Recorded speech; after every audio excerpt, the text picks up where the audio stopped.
Almost, Mikel, thanks so much for doing this. Really appreciate your time. Thank you.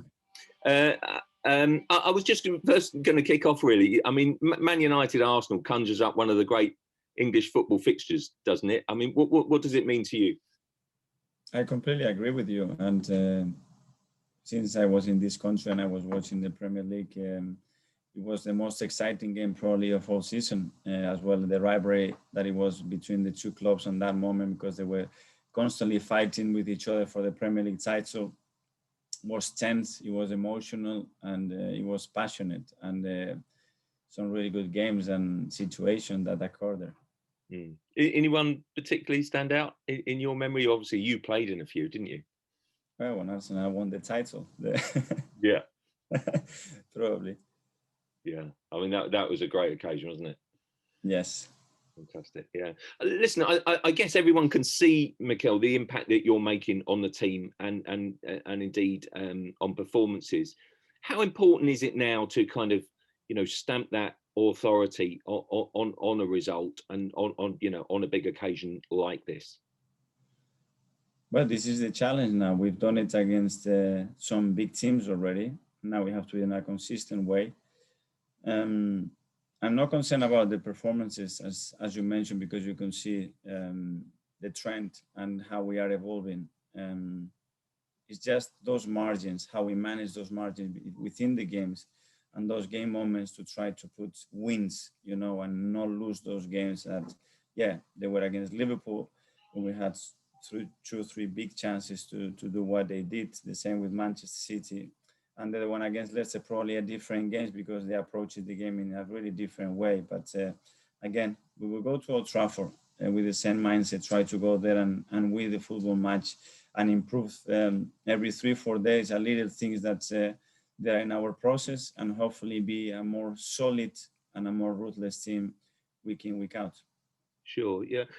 Arsenal have got this incredible record away at the Big Six, not one since 2015. How important would it be to put that right against one of the real kind of big titles? It would be great. I think it's 14 years since Arsenal haven't won the Premier League against United, and after a defeat like the one we had last week, I think it's a perfect scenario to go there and try to do that. I mean, it's incredible to think that they sort of kind of had 3 defeats already this season after the positive early start.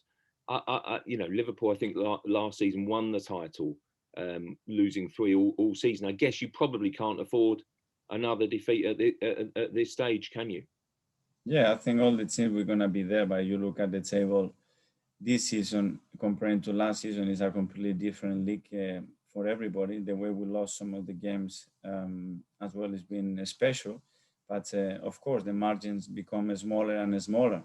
I am more focused on why we lose it than the job we just lose the game. Is not the way that I like to analyze things because it can confuse you, it can take you away from what you are trying to do. So we know the things that we have to improve as a team still, but we also know how far we've come in many ways in such a short time of time.